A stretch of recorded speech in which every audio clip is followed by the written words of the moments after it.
부산 남교회 TV 구약의 맥 8번째.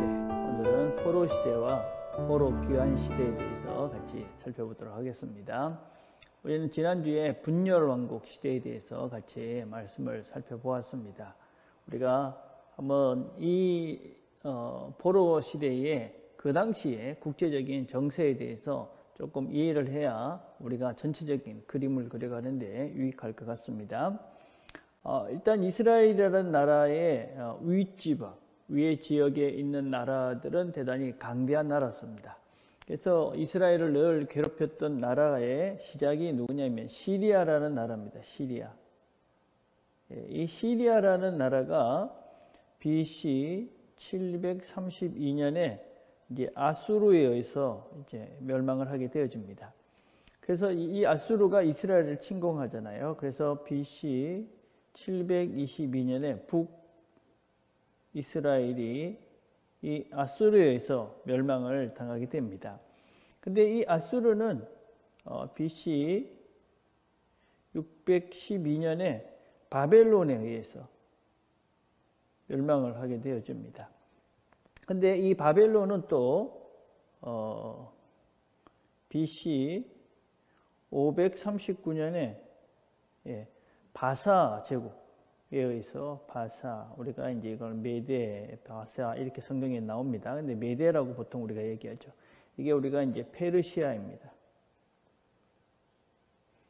그 페르시아는 또 BC 331년에 헬라에 의해서 멸망을 합니다. 그럼 헬라는 우리가 잘 아는 알렉산더 대왕이잖아요. 그죠? 자, 이 헬라는 또 언제 망하느냐면 BC 60년경에 로마에 의해서 이제 멸망을 당합니다. 우리가 잘 아는 폼페이우스에 의해서 헬라가 멸망을 당하죠. 그래서 예수님이 탄생하셨을 때는 이 로마의 이제 식민지 하에 있었죠. 그래서 그 이스라엘이라는 이제 나라가 이제 우리가 이스라엘이 두 개로 나눠졌습니다. 그죠? 남유다와 북이스라엘이 이게 이제 BC 930년경이다 그랬습니다. 자, 그런데 이 두 나라가 멸망을 하죠. 북이스라엘이 먼저 BC 722년에 멸망을 합니다. 망한 나라는 아수르죠. 그래서 이 아수르가 시리아를 멸망하고 난 다음에 멸망시키고 바로 북이스라엘을 침공해서 북이스라엘을 멸망시킵니다. 그런데 이 지역이 여러분들이 이제 아시다시피 이스라엘이라는 나라 자체가 바로 이 아프리카로 가기 위한 길목에 있습니다. 그래서 이 아수르는 자기들의 그런 그 영토 확장의 꿈을 더 남쪽으로 가기 위해서 이스라엘을 거쳐가게 되는데 그 거쳐가는 과정 중에 이 이스라엘과 또 북이스라엘과 남유다가 있기 때문에 이것들을 멸망시키려 하죠. 그런데 이 아수르는 이 남유다를 결국에는 이렇게 점령하지 못합니다. 그리고 무리하게 계속 공격을 하다가 결국은 이 바벨론이라는 새로운 신흥 강국에게 결국 멸망을 당하게 되어집니다. 이 바벨론이라는 나라가 다시 힘을 받게 되었을 때 다시 이스라엘을 침공합니다. 그래서 3번에 걸쳐서 침공을 하고 3번에 걸쳐서 포로로 잡혀갑니다. 그 얘기를 지금 할 겁니다. 그러고 난 다음에 이 나라는 결국은 이 페르시아, 메데 제국에 의해서 멸망을 당하죠. 그러고 난 다음에 이 페르시아가 이 정권을 잡았을 때 이 이스라엘을 다시 다스리게 되었을 때 이 페르시아의 정책은 무엇이냐면 자기 고국, 자기 민족은 자기 나라에서 살게 하는 것입니다. 그래서 이 페르시아가 메데 바사의 이 나라가 이스라엘을 통치했을 때는 다시 자기 나라로 돌아갈 사람들은 돌아가라. 그래서 이스라엘 백성들을 돌아오게 합니다. 그 3번에 걸쳐서 돌아오게 되어집니다. 1차, 2차, 3차. 그 이야기를 이제 우리가 다음 주에 할 것입니다. 그래서 오늘은 이 포로로 잡혀가는 그 이야기와 그리고 포로 시기의 이야기들을 잠깐 우리가 함께 나눠보려고 합니다. 자, 첫 번째 이제 우리가 이제 포로 시대다 이렇게 이야기하면 이건 남유다의 이야기입니다.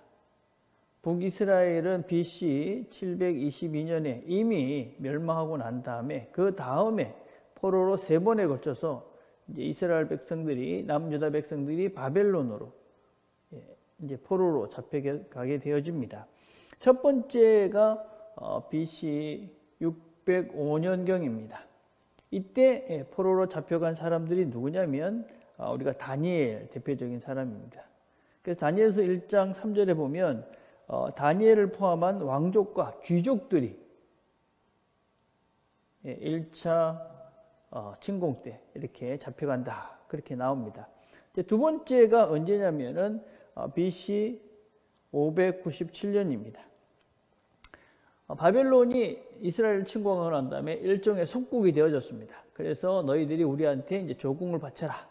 이렇게 하고 있었는데 이 애굽이라는 나라가 광성해지니까 이 유다가 애굽 편을 들기 시작합니다. 그리고 바벨론을 반역합니다. 그러니까 다시 침공을 해가지고 이 나라를 다시 침공하고 거기서 또 많은 재물과 사람들을 끌고 갑니다. 많은 전쟁을 할 수 있는 사람들, 그리고 실제적으로 아주 귀족층들, 그래서 아주 그 이스라엘의 엘리트라고 할 수 있는 대부분의 사람들을 결국 다 끌고 가게 되는 것이 2차 바벨론 포로 시대입니다. 포로 시대입니다.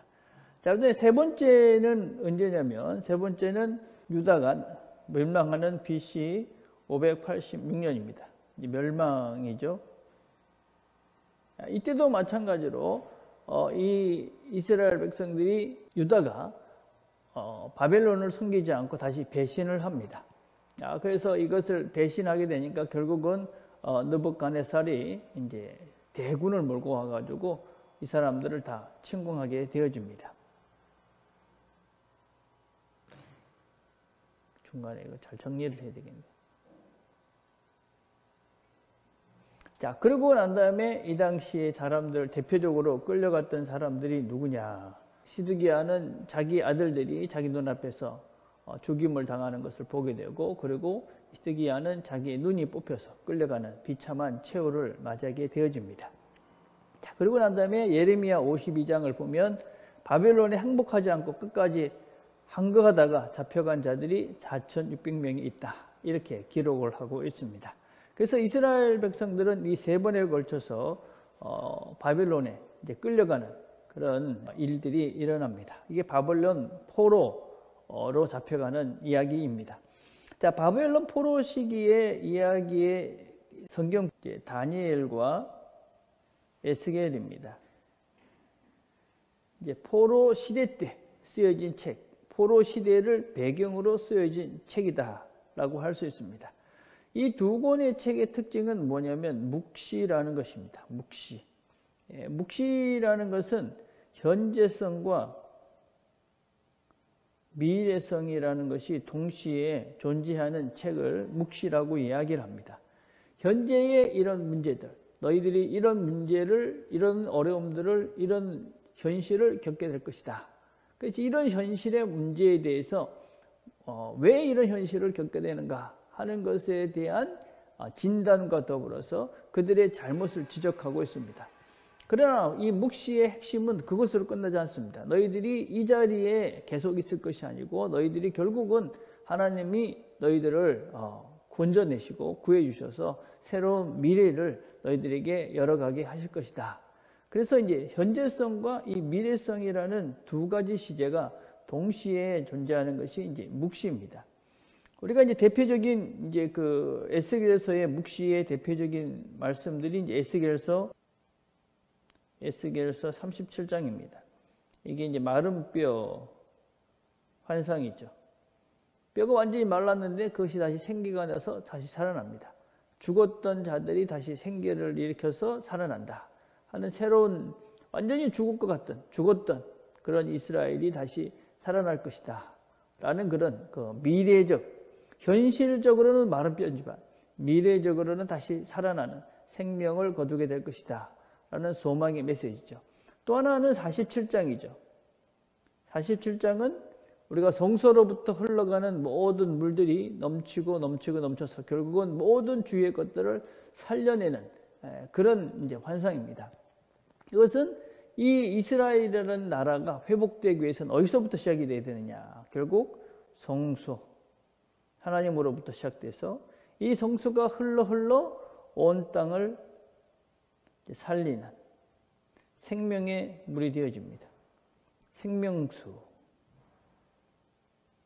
우리가 잘 아는 요한복음 7장 39절에 나는 영원히 목마르지 않는 그런 생명의 물이다. 내 배로부터 흘러나오는 이 물을 마시는 자는 영원히 목마르지 않게 될 것이다. 라는 이 말씀을 이루신 그 예수님을 이제 우리가 볼 수 있도록 이제 구약에서 미래의 그분을 보여주고 있는 장면이 에스겔서 47장이다라고 할 수 있습니다. 그래서 묵시의 이해는 현실과 더불어서 미래를 같이 볼 수 있도록 이끌어가는 것이 이제 묵시다. 요한복음 같은 경우가 대표적인 책들이죠, 그렇죠? 그래서 요한계시록 같은 책이 대표적인 책입니다.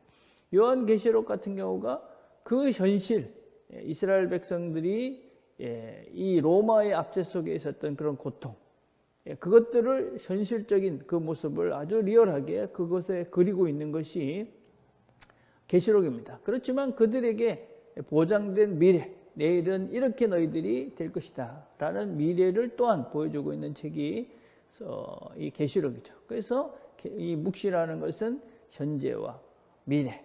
하나님께서는 죄를 미워하시지만 그러나 너희들이 그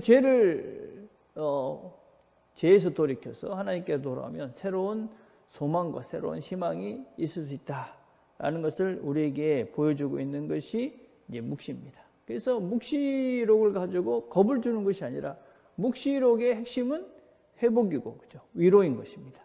계시록을 가지고 겁을 주는 것이 아니라 계시록은 우리가 계시록을 읽을수록 하나님의 회복과 하나님의 위로와 하나님의 소망을 볼 수 있도록 우리를 이끌어가는 책이 이제 묵시 계시록이다라고 할 수 있습니다. 특별히 우리가 이제 이 에스겔서와 계시록의 연관 구절, 그래서 여러분 가지고 있는 교재에 제가 많이 이렇게 기록을 해놨습니다. 그래서 이 계시록은 이 에스겔서를 제대로 이해하지 않으면 바르게 이해할 수 없는 책입니다. 그래서 계시록을 설명해 가면서 에스겔서를 전제로 해서 이것들을 설명해 내고 있지 않다면 그것은 이제 이 성경을 잘못 풀이하고 있는 것이다 라고 여러분들이 이해하시면 됩니다. 왜냐하면 이스라엘 백성들은 이미 계시록을 읽을 때 에스겔서에 있는 모든 상징과 의미들을 대략적으로 알고 있었던 것이죠. 그래서 이 계시록을 우리가 읽는 유대인들은, 로마인들은 모르고 그 당시에 다른 이방인들은 모르지만 하나님을 아는, 하나님을 믿고 있던 그들은 이 계시록에 나타난 여러 의미들을, 상징들을 이미 에스겔서를 통해서 알고 있었던 것이죠. 그래서 그들은 그 계시록을 단지 그 당시의 책으로 읽었던 것이 아니라 이미 에스겔서에서 주어졌던 그 과거의 책들이 지금 현실에 이루어지고 있다는 것을 확인하면서 읽어갔던 책이 바로 이제 계시록이다. 그래서 계시록은 에스겔서와 같이 우리가 연구를 해야 바르게 이해할 수 있는 책이다 하는 것들은 꼭 기억을 하셔야 됩니다. 자, 두 번째 이 포로 시대에 있어서 또 중요한 개념은 누가 왕이냐 하는 것입니다. 이스라엘 백성들이 늘 혼란스러웠던 것들은 무엇이냐면 우리의 진정한 왕은 누군가 하는 것입니다. 또 하나님이 계속 말씀하시고 싶었던 것은 너희들의 진정한 왕은 누구냐라고 묻는 것입니다. 그래서 이 포로로 잡혀가 있는, 그래서 이방의 포로가 되어져 있는 그들에게 무엇을 깨닫게 하시는가? 그 대표적인 구절이 이제 다니엘서 4장 37절이지요. 그러므로 지금 나 느부갓네살은 하늘의 왕을 찬양하며 칭송하며 경배하노니 그의 일이 다 진실하고 그의 행하심이 의로우심으로 교만하게 행하는 자를 그가 능히 낮추심이라. 그러니까 느부갓네살이 결국은 고백하는 것이 다니엘 너희 하나님이 정말 진실하신 분이고 만왕의 왕이 되신다 라는 것을 고백하도록 하고 있는 것이죠. 그래서 이스라엘 백성들에게 너희들이 어딜 가든지 어느 땅에 있든지 진정한 너희의 왕은 하나님이다 하는 것을 깨닫게 해주고 있는 책이 바로 이 다니엘서와 에스겔서, 또 포로 시대에 그들이 깨달아가는 하나님의 의미다라고 할 수가 있습니다. 자, 그다음 중요하게 또 등장하는 개념이 인자라는 말입니다. 사람의 아들. 다니엘서에서 이 인자는 대단히 영광스러운 모습으로 등장합니다. 이 인자가 결국은 이제 신약에 가서 그죠? 예수님을 이제 상징하죠. 자, 예수님이 사람이 결국 하나님이 되신다. 하나님이 사람이 될 것이다. 라는 그런 그 미래적인 모습들을 이미 이 다니엘서에서, 구약에서 보여주고 있는 것이 이제 또 이 다니엘서에 나오는 그 인자의 개념입니다. 우리가 이제 신약을 공부할 때 했습니다. 그죠? 자, 그 다음 이제 네 번째 중요한 또 다른 개념은 이제 성전 건축입니다. 성전 건축. 예. 자, 이스라엘 백성들이 포로로 잡혀갔다가 이제 귀환을 합니다. 그래서 그들이 행하는 첫 번째 게 무엇이냐면 성벽을 재건하고 그다음에 성전을 회복하는 것입니다. 이게 무슨 의미일까요? 예. 재건되어야 될 게 뭐냐? 다른 것이 아니라 하나님의 성소가 재건되어야 된다. 우리가 이런 본문을 잘못 읽으면 그러면 건물을 지어야 된다. 그런 개념으로 성경을 읽으시면 안 되는 것이죠. 여러분, 사람 손에 지은 그런 그 건물 안에 하나님은 갇혀 있지 않습니다. 그렇지만 그들이 성소를 재건하는 것은, 성소를 무엇보다도 재건해야 되는 것은 이 하나님과의 관계가, 하나님을 만나야 하는 그것이 제일 우선이 되어야 된다라는 의미이지 그 건물 자체에 의미를 두어서는 안 됩니다. 그래서 우리가 이 건물을 자꾸만 보이는 형상을 하나님화한다든지 신격화해가는 것을 하나님은 극히 어떤 면에서는 원하지 않으셨습니다. 그래서 솔로몬이 성전을 기를 때도 그에게 뭐라고 고백하게 하느냐면 하나님은 이 안에 계시는 분이 아니다. 단지 성소는 하나님의 눈길이 있는 것이고 하나님의 관심이 그곳에서 이렇게 그곳에 온 하나님의 백성들을 보고 계시는, 관심을 갖고 있는 장소이지 여러분 그곳에만 하나님이 있는 것은 아닌 것이죠. 그래서 성전은 이 사람이 지은 손으로 지은 이 건물은 언제나 무너질 수 있다 하는 메시지를 성경은 계속 보여주고 있는 것이죠. 그래서 솔로몬 성전도 무너지고 두 번째 지었던 수룹바벨 이 성전도 무너집니다. 그리고 나중에 헤롯의 성전, 그렇게 화려하게 지었던 헤롯의 성전도 돌에 돌도 안 남고 다 무너져 버리는 것이죠. 그래서 하나님은 손으로 지은, 사람의 손으로 지은 그 건물 안에 가둬두실 수 있는 분이 아니다 하는 것을 이 에스겔서와 다니엘서를 통해서 계속 보여줍니다. 성전을 회복하면서도 여전히 그들에게 하나님 그것을 가르치고 계시는 것이죠. 자, 그래서 이 포로 시기의 의미가 무엇입니까? 무엇보다도 이제 혹독한 시련입니다. 여러분, 그 땅에서 타 향으로 가는 것은 그죠? 자기의 땅을 잃어버리는 것은, 이 땅에서 뽑혀서 절로 간다는 것은 아주 어렵고 힘든 그런 시간들입니다. 그래서 혹독한 시련을 통해서 이제 자신들을 돌아보는 것이죠. 여러분, 이건 정말 중요한 것입니다. 여러분, 우리가 어떤 사람이라는 존재의 특징은 무엇이냐면 문제가 생겼을 때 자기를 돌아볼 수 있다 하는 것입니다. 문제 앞에 섰을 때 나를 돌아보는, 이게 이제 어떤 면에서 사람인 것이죠. 하나님께서 우리들에게 만들어 놓으신 이 하나님의 거룩한 존재인 우리가 문제가 생겼을 때 뭘 보느냐? 나를 보는 것입니다. 누구의 탓을 하는 것이 아니라. 이스라엘 백성들이 뽑혀갔을 때 그들이 자기 자신들을 돌아보기 시작합니다. 우리가 뭘 도대체 잘못했는가? 그래서 포로로 잡혀갔을 때 그들이 회복하는 것이 무엇이냐면 성전을 다시, 성경을 다시 회복하는 것입니다. 그래서 성경을 다시 기록하고 다시 그것들을 정리해가고, 그래서 하나님께서 우리에게 주신 말씀이 뭔가 하는 것을 연구하고, 그래서 돌아와서는 그것을 가리키는 것을 집중적으로 하게 되는 것이죠.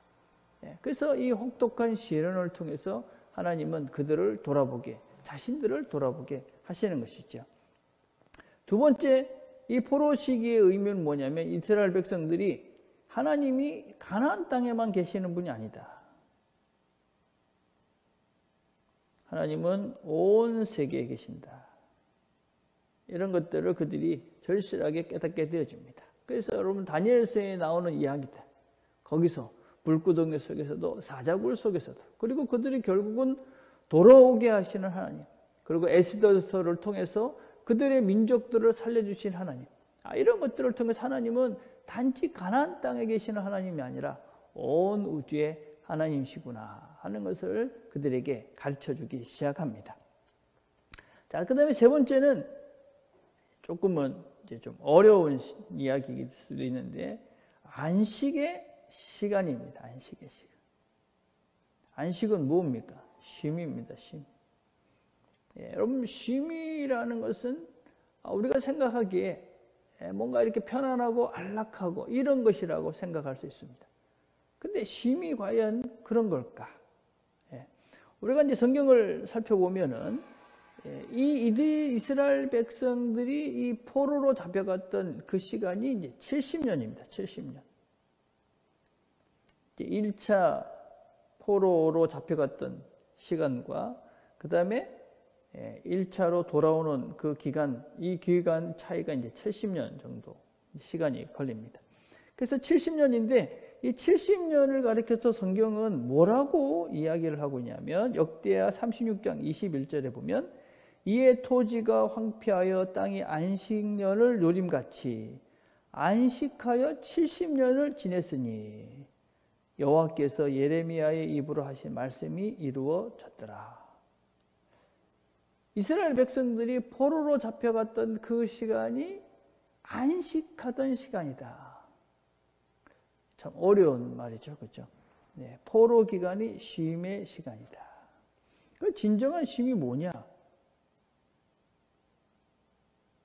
모든 것들이 잘 되고 편안하고 그냥 내가 생각하기에 그냥 안전한 이런 것들이 쉼인가?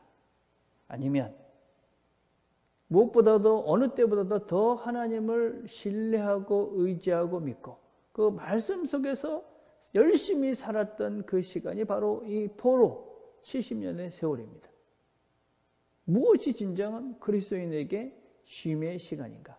우리 인생에 있어서 어떨 때 우리가 참다운 쉼을 얻을 수 있는가?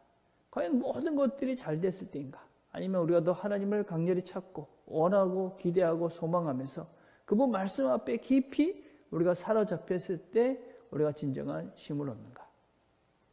하나님은 우리에게 진정한 쉼의 의미를 이 포로 시대를 통해서 또한 말씀해 주십니다. 오늘은 이 정도까지 하겠습니다. 다음 주 목요일에는 우리가 포로 귀환 시대, 이때의 어떤 신학적인 그다음에 상황적인 교훈들을 살펴보겠습니다. 기도하겠습니다. 하나님 아버지, 오늘 저희들이 또 포로 시대, 또 포로로 잡혀갔던 여러 가지 이야기를 통해서 우리에게 주는 하나님의 말씀의 의미들을 살펴보았습니다. 진정한 쉼이 무엇인지를 우리가 잘 생각해보고 하나님 안에서 진정한 쉼을 누려가는 우리 모두가 되도록 은혜를 베풀어 주옵소서. 예수님의 이름으로 기도드립니다. 아멘.